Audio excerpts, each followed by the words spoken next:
Where are we, Steven? Where are we? Uh, we're in the middle of the woods and we're getting paranoid about a bunch of stick figures. Oh my God, the stick figures! Where did they come from? Where are they at? Did I see something? Did you get that on camera? Man, we can't get that on camera. We don't have the budget to show it. Oh no, someone! And it probably happened, folks. That's our marketing pitch, and we'll make a ton of money off of it. What do you think? Ching ching! Yep, more easier than James Cameron conning people about a decade later with 3D with Avatar. Get wrecked. Okay. Hi, welcome to EndCreditReviews. This is Tyler from EndCreditReviews. And Steven from Steven Lawson Studios. And on Unscripted, we are talking about the Blair Witch Project, a movie that came out about 16, 17 years ago. Mm-hmm. Yeah, back in 99, I think. Yeah, probably one of the best movie years of all time. We had movies like The Matrix and Fight Club, The Iron Giant, The Mummy. There's like a ton of other ones I could list, but I haven't probably seen them in a while or haven't seen them yet. Like, I think The Green Mile is one of them. Mm-hmm. I think Sixth Sense came out that year too. And we had, I don't know if this movie still holds up like American Pie, but still iconic, I guess, Yeah, I guess so. Dirty pie stuff humor with that. Dirty pie stuff humor. Well put. So anyway, the Blair Witch Project was a movie that kind of got the whole idea of like found footage happening. Technically, before this, there was a movie like The Last Broadcast that came out about a year before this one about students trying to find the Jersey Devil. Oh, I didn't know that. That's actually really interesting. I'll have to check that out. I have to watch it sometime, but I did hear that. Remember the playmate Holly Madison from the Girls Next Door show? She was like one of the three, playmates that was living with Hugh Hefner. Mm-hmm. Apparently, she was in that movie, but I haven't seen it yet to confirm that that's true or not. Gotcha. Yeah. So, this movie did kind of catapult everything, and later we have a bunch of these other found footage movies, some better, some worse. But what was interesting about this movie, too, at least it was kind of ingenious, was that I think it was the first movie to actually advertise a lot on the internet. Yeah, it is actually talked about as kind of being the dawn of viral marketing because it was pitched as if it really happened and this were, supposed to be found footage of a real event that happened. And there was talk in the beginning of was it real, and then as time went on it became very apparent, no, it is not real, this was a movie that we made. And in talking about it, I would probably argue that we'll talk about that's pretty evident that it could have been very staged with that budget. But yeah, it certainly was very inventive for its time. And, the whole fact that it kind of made viral marketing a thing in terms of movie making is pretty important. Yeah, but sadly we got like a bunch of, dumb ads that play before a video now. But also, isn't that kind of false advertisement if you're pitching it like, oh, this probably happened or this did happen, but it didn't? So they could have been open to a lawsuit like, oh, this is false advertisement and that. I guess so, but then there's also the people who say based on a true story, and the based part is, the name or something. Everything else has been completely staged. And yeah, a lot of people didn't like World War Z because it was an adaptation in title only. Yeah, I can definitely relate to that feeling about it. Okay, so the Blair Witch Project is a movie about these three teenagers, young adults.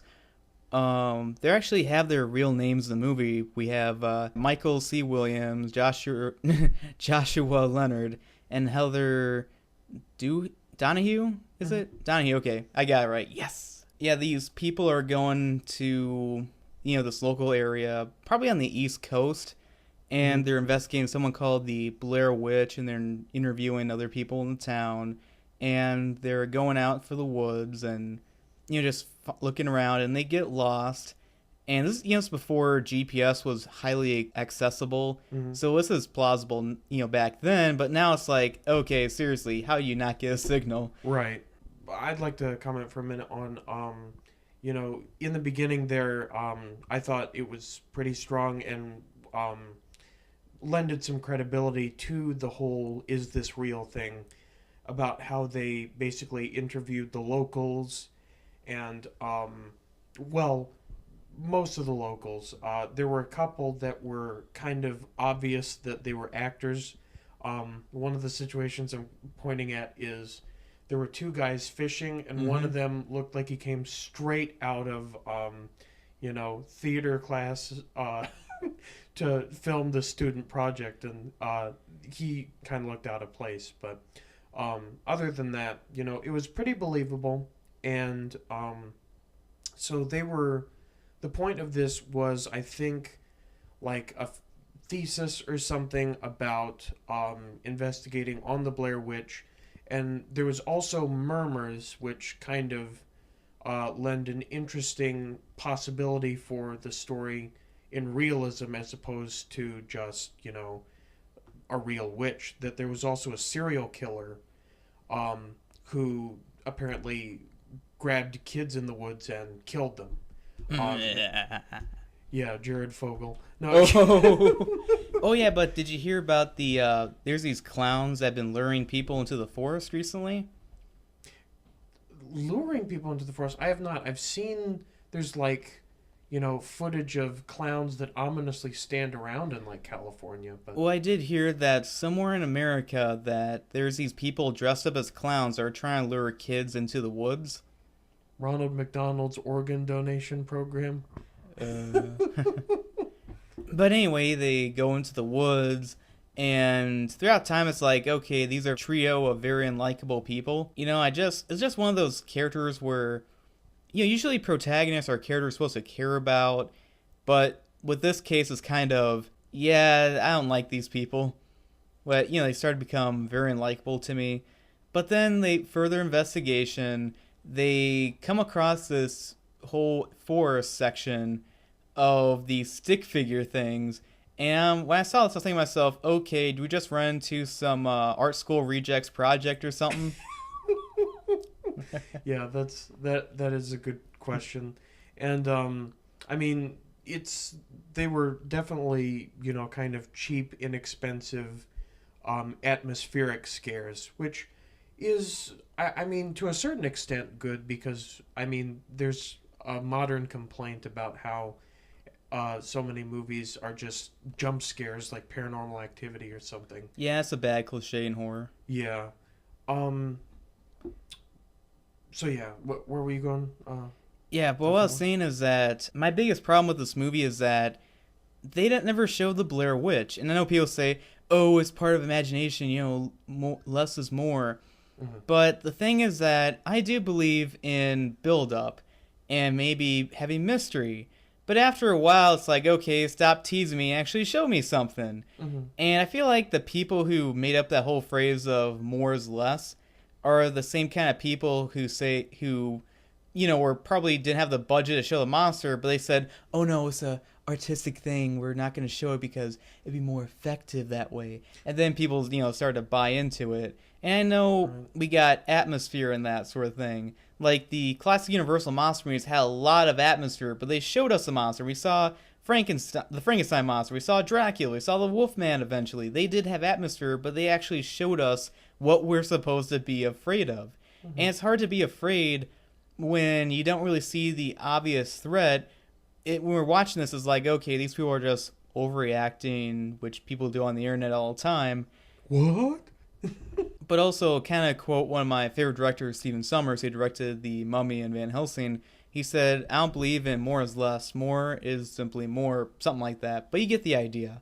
Mm-hmm. And I love how it should have ended, made fun of it by saying, the camera dropped and he's like, you're supposed to turn around, show the witch, and that's it. And now we don't have the budget to show, reshoot the whole entire scene again. That was great. I love that. In talking about this though, this is a movie I kind of disagree respectfully with Tyler about. Um, I personally did like it. I don't think it warrants, yearly views or anything like, Mm-hmm. some people would argue about masterpieces of cinema or something. But for what it did, I think it was effective, and there are certain things in film, not even in just the horror genre, but I think especially in the horror genre, there is something to be said about the whole mysterious atmosphere of whether it be characters, whether it be a situation, and it kind of was, enveloped in the whole movie. And I think if some of the questions were answered, I agree with Tyler, it might have been a little bit stronger for the general audience. But I personally like, where they went with it. I would actually be curious to hear, because lots of these people, as Tyler was saying, would say, well, it's scarier that way. So you can envision the witch however you want to. But But we shouldn't have to. yeah. But I'd be really curious to hear from the directors themselves what they meant by it and how did they envision the witch if they were going to put them in. Or, here's where the alternative plot comes in. There was questioning as to whether or not, I believe, Josh or the serial killer that was before mentioned, by the town, who made kids face the wall, as he would kill one of them because he didn't want the other to watch.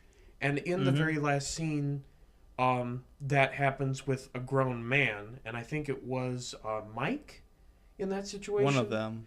Um, because I think Heather was the very last one to kick the bucket. Mm-hmm. Um, but so it warrants that question: was it the serial killer, and this was all just a bunch of paranoid, uh, you know, people in the woods, and there's a sick-minded person that we never get to see who kind of orchestrated some of these sick pranks only to lead to their demise? Or is there a witch actually out there, or is there something in between? And with us reviewing this, I think it's a very appropriate time because very soon they're coming out with a sequel with something called a budget. Um, that And hopefully the decency to show us the damn witch. Yeah, or even if they don't full on show the witch, which I could see as a possibility, show us part of it. Show us the back. Show us some evidence as to indicate, is this all in our heads or is this a real witch? I think that should be something that is at least teased in this modern remake, and I'm hoping it's going to be really good.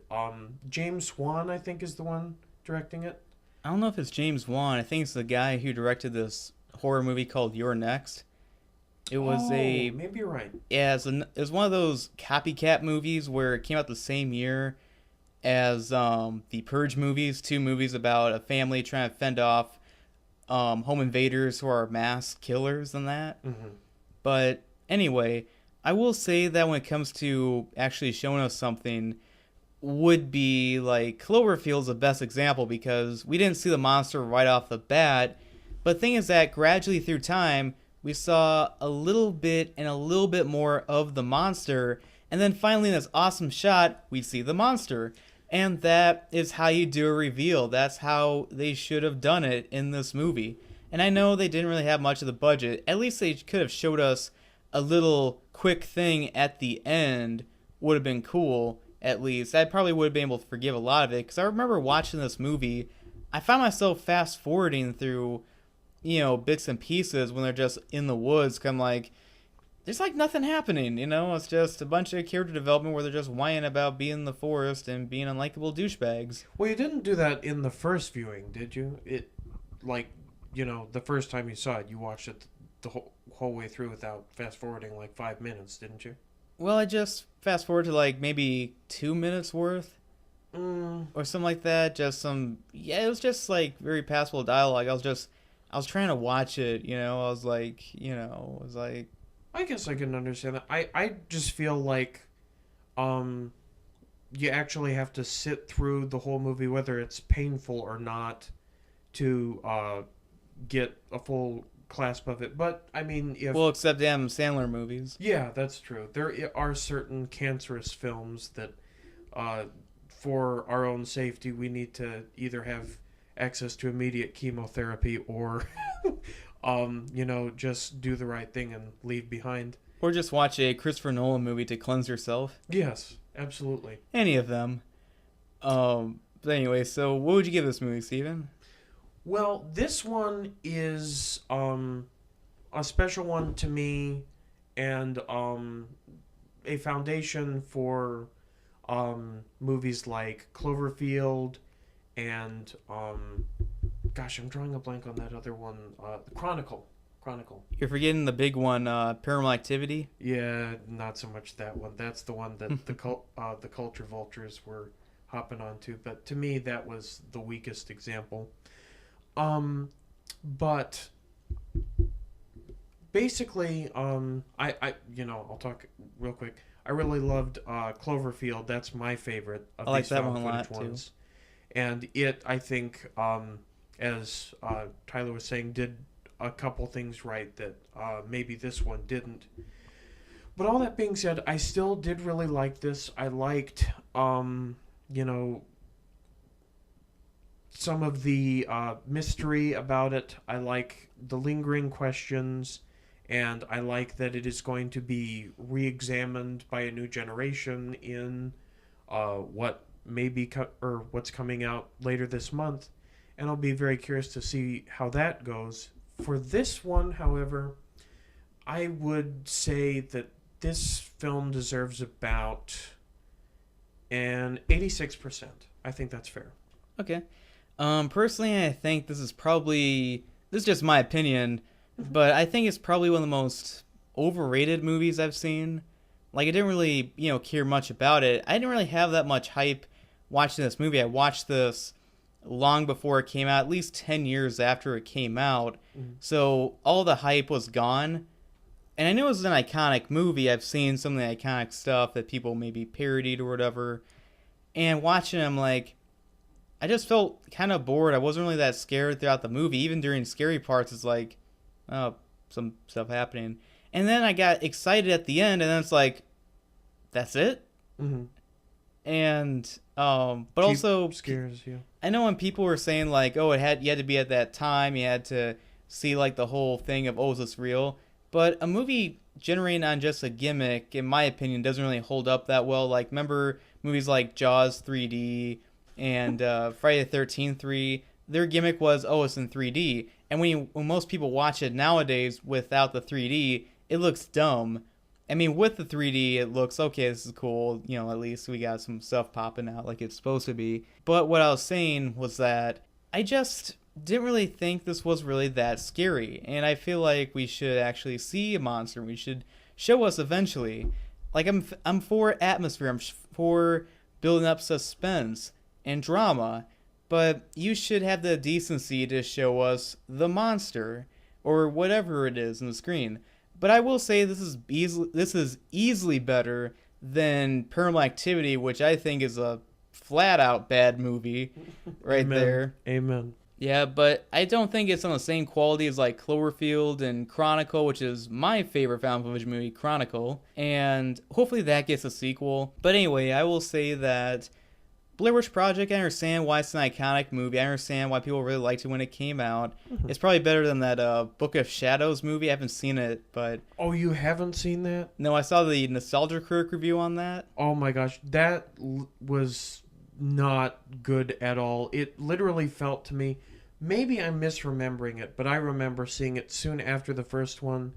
And to me, there was a part at the end that really felt like a part of, Scary Movie or Scooby-Doo, where they confronted, quote, the witch. And it was so idiotic, I couldn't believe it. It was, like, made for TV quality. But anyways. Yeah. So overall, I would give the Blair Witch Project about 2 stars out of 4. That's a pretty average movie. I didn't hate it like, Paranormal Activity, but this is one of those kind of movies in a way. So that's just my 2 cents on that. Oh, I got you. And I mean, there is the whole fact of, freedom of speech on the internet, what a concept, and difference of opinion. So, Well, YouTube's terms and agreements may disagree with that. yeah, but I think we just got flagged right now. probably. Yeah. But yeah, I mean, we're free to, well, I should say we should be free At the moment, to be able to comment, different opinions and at least momentarily not be drowned out by the normies trying to conform as fast as they can. But I do, personally recommend this movie. Even if you don't end up liking it, it's something to see or to have on your film palette just as a milestone, I would say. So, yeah. okay. So that's it. That's our 2 cents on that. This is Tyler from EndCreditReviews. And Steven from Steven Lawson Studios. And I hope you enjoyed this episode of Unscripted. Hope to make soon more in the future. And we hopefully will review the Blair Witch movie called Blair Witch. Mm-hmm. So that's kind of odd. It's called, first one's called The Blair Witch, and the other one's called Blair Witch. It's kind of like how the first Final Destination movie is called Final Destination, and the fourth one's called The Final Destination. We can thank God that it's not called #Blair Witch. Like, remember the Green Inferno where at the end credits are showing all the Twitter accounts of the actors in the movie? That was so shameless, I couldn't believe it. I've never seen that before. Yeah, it's a new low, I would say, for, pushing in your own product. But yeah, definitely not the director's best movie directed like Hostel. mm-hmm. I think it's his best movie. All right, so bye.